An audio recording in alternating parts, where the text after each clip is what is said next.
రాష్ట్రంలో జగన్మోహన్ రెడ్డి గారు ముఖ్యమంత్రిగా ఉన్నాయా?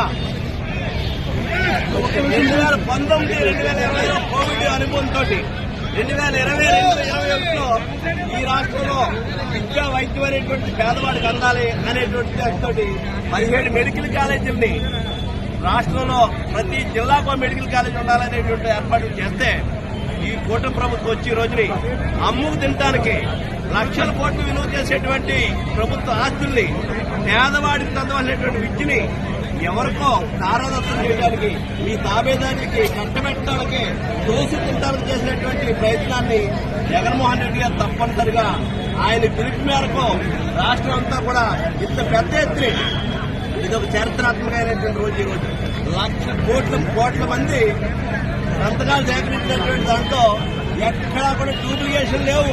మేమందరూ కూడా అనుమానించాం ఒకప్పుడు. కానీ ప్రజల్లోకి వెళ్తే ప్రజలందరూ కూడా ఈ కార్యక్రమాన్ని పార్టీలకు అతీతంగా ముందుకొచ్చారు.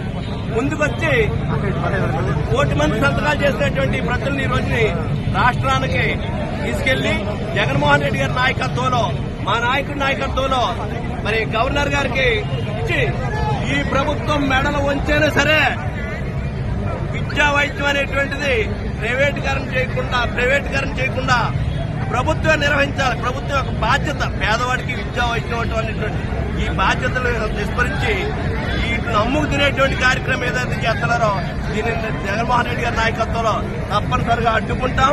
దీన్ని ఎట్టి పరిస్థితుల్లోని ప్రభుత్వం దిగొచ్చేంత వరకు ఈ ఉద్యమం మాత్రం ఆగదనేటువంటి సందర్భంగా మనం చేస్తున్నాం.